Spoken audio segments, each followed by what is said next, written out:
जिंदगी भर तो हमें भेज के काले पानी।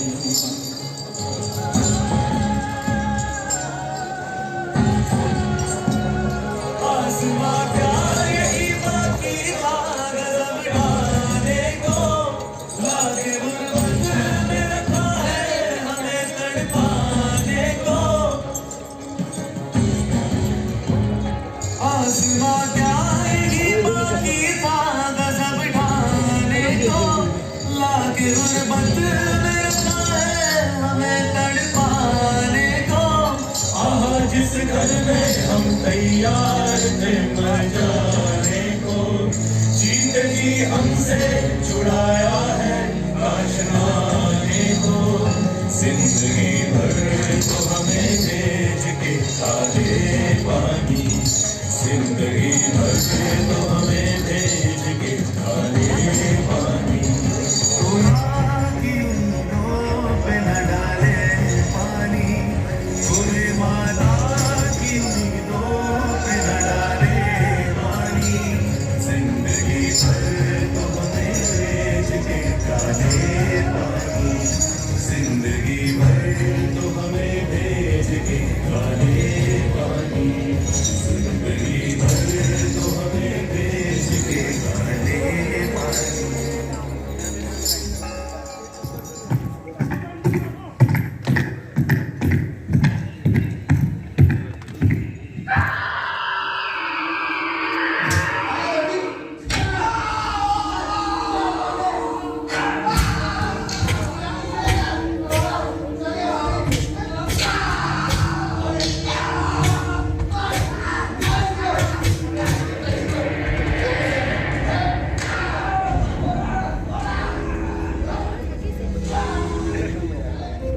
अब भी मौजूद है जुल्मों की निशानी लोगों, दरो दीवार पे लिखी है कहानी लोगों।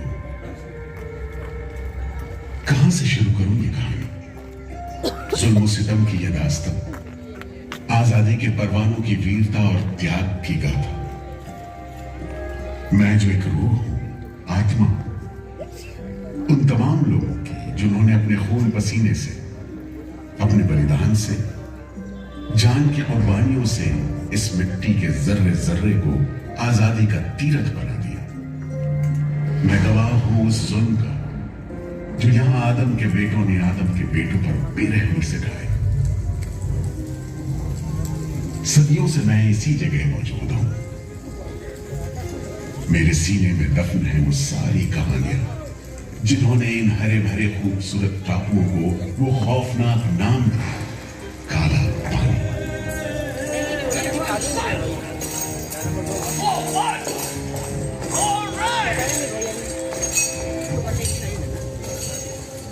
तो वहीं से शुरू करते हैं, उसी हरियाली से जो कैद करने वालों के जुल्म और कैदियों के खून पसीने से बेदाग।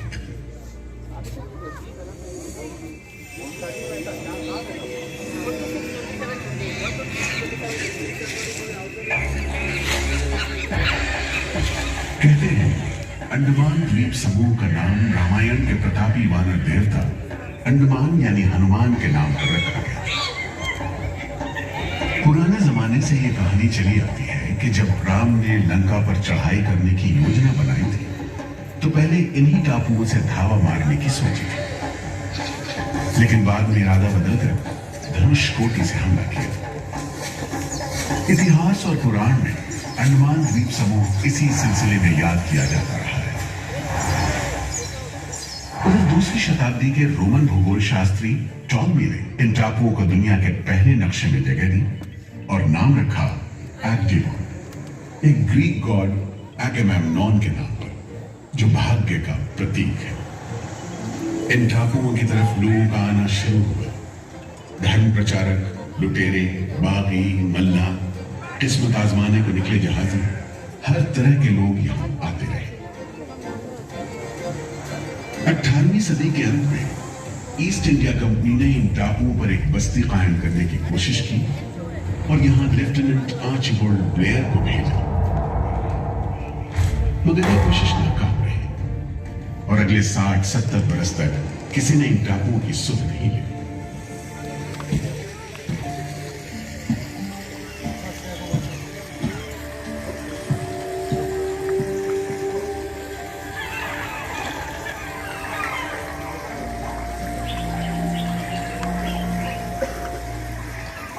प्राकृतिक खूबसूरती और शांत समुद्र के बीच जिंदगी की खामोश लहरें उठती और बैठ जाती। उगते सूरज के साथ पक्षी जागते और डूबते सूरज के साथ इन टापुओं पर जिंदगी सुकून से सो जाती। कि तभी भारत का पहला स्वाधीनता संग्राम यानी 1857 की आजादी की लड़ाई टूट पड़ी।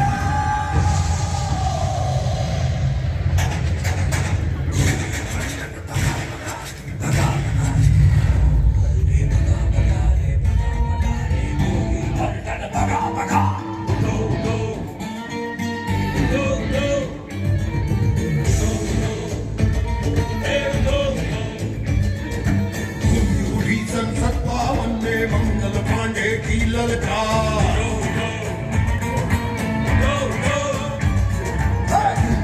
सन 57 में मंगल पांडे की ललकार। भारत छोड़ो जाओ अपने देश का रानी झांसी तात्या तोपे, रानी झांसी तात्या तोपे, नानाजी दिल्ली दरबार।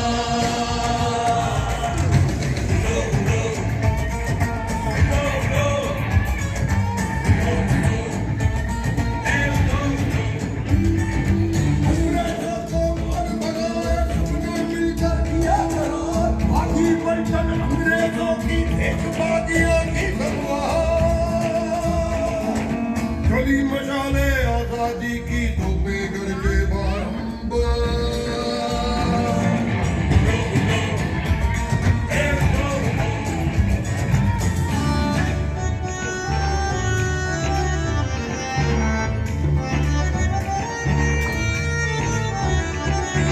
लोहे से लोहा बचता था, बची हुई थी चिंगार।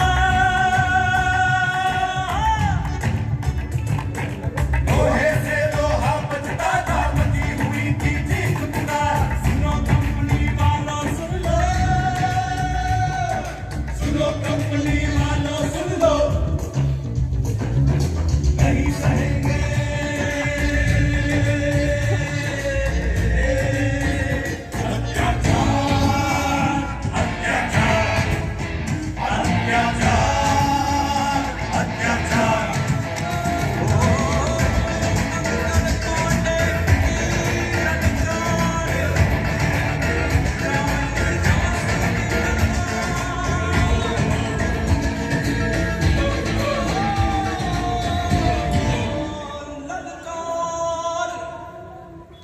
जल्द ही बगावत की लपटों की तपिश शांत पड़े अंडमान द्वीप। His Excellency Governor General ने काउंसिल में ये फैसला किया है कि अंडमान आइलैंड में कैदियों की एक बस्ती बनाई जाए। इसमें शुरू में ऐसे मुजरिम रखे जाएं जिन्हें बगावत और राजद्रोह और इससे ताल्लुक रखने वाले दूसरे अपराधियों के लिए कैद या देश निकालने की सजा दी गई हो। और इस तरह अंडमान द्वीप समूह की पुरानी खाड़ी का नाम लेफ्टिनेंट आर्चिबाल्ड ब्लेयर के नाम पर पोर्ट ब्लेयर रखकर मुजरिमों की बस्ती कायम की गई। सन 57 के वीरों के नक्शे कदम पर कुछ ही साल बाद अंडमान की धरती पर पैर रखे वहाबी आंदोलन के राजनीतिक बंदियों ने 1860 से 1872 के बीच बहुत से वहाबी आंदोलनकारी अंडमान भेजे गए। सरहदी सूबे का रहने वाला एक पठान शेर अली आफरीदी भी अंडमान में उस समय उम्र कैद की सजा काट रहा था और अंग्रेजों से बदला लेने के लिए मौके की तलाश में था।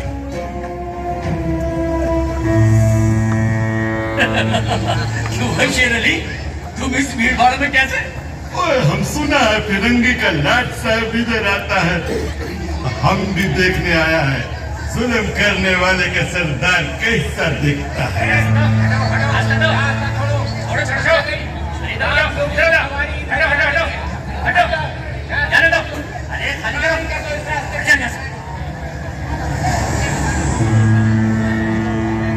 अरे देखो गए लाट साहब, अंग्रेज बहादुर आ गए। मिस्टर बेल, मैं सोचता हूँ कि इस खूबसूरती के बीच रहने के लिए प्रिजनर होना भी मैं एक्सेप्ट कर लेता।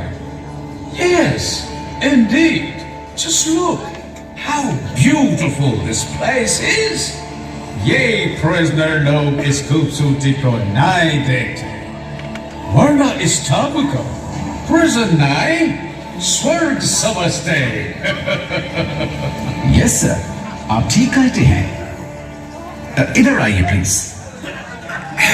हम तुमको खत्म करने का फिरंगी जालिम कैदियों के साथ तुम लोग जो हैवानी सलूक कर रहे हैं, हम बर्दाश्त नहीं करेंगे।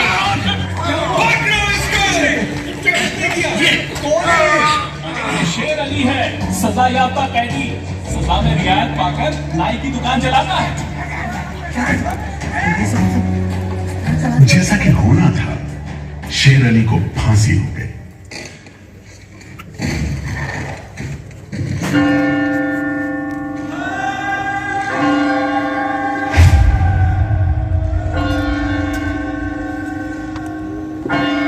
शायद इसी घटना का असर था कि ब्रिटिश सरकार ने कैदियों के साथ और भी कड़ाई बरतने के बारे में गंभीरता से सोचना शुरू किया। नतीजे के तौर पर सन 1896 में पोर्ट ब्लेयर की खौफनाक सेलुलर जेल का काम चीफ कमिश्नर केविन और इंजीनियर मैकविन की निगरानी में शुरू हुआ। यूरेनस मक्वीन, आपकी जांच पूरी हो गई? यस सर, हमने पूरा टापू का मुआयना कर लिया है। तो आपके हिसाब से जेल कहाँ बनेगी? मेरा राय में जेल इसी जगह बने तो अच्छा रहेगा सर। इस पहाड़ी पर? यस सर, हम इस पहाड़ी को ईस्ट का तरफ ऊपर से काटकर समुद्र से 60 फीट की ऊंचाई पर मैदान बना देगा। इससे दो फायदा होगा, जेल के लिए जगह निकलेगा और पहाड़ी काटने से जो मिट्टी निकलेगा उससे हम नीचे का दलदल को भरकर ऑफिसर्स के लिए टेनिस एंड क्रिकेट खेलने का मैदान, इवन जिमखाना क्लब भी बना सकता सर। तय हुआ कि 5 लाख रुपए की लागत से पोर्ट ब्लेयर की इस पहाड़ी पर जेल बनेगा। फॉरेन कारीगरों के अलावा 600 कैदियों को काम पर लगा दिया गया। इस जेल में एक वक्त में 700 कैदियों को बंद रखा जा सकता है। योजना के अनुसार जेल के बीचों बीच एक मीनार बनाई जाती थी, जिसकी 7 दिशाओं में 7 खंड किसी सितारे की भुजाओं की तरह निकले हुए। हर खंड में 3 मंजिलें बनाई जानी थी और 7 खंड में कुल मिलाकर 698 कोठरियों का निर्माण होना था। ईंटों की ढुलाई के लिए ट्रेन की 5 मील लंबी पटरी बिछाई गई। इमारत बनाने के लिए ढेर सारे सामान बर्मा से मंगवाए गए। जेल को बनाने में कोई 3 करोड़ ईंटें इस्तेमाल की गई। इंसानी खून पसीने की तो कोई गिनती ही नहीं।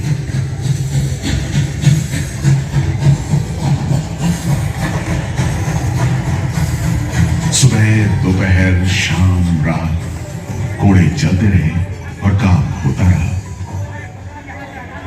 दीवारें उठनी शुरू हो गई। आखिरकार 10 साल बाद सन 1906 में यह विशालकाय जेल तैयार हुआ और यहीं से अंडमान के इतिहास का सबसे काला दौर शुरू हुआ।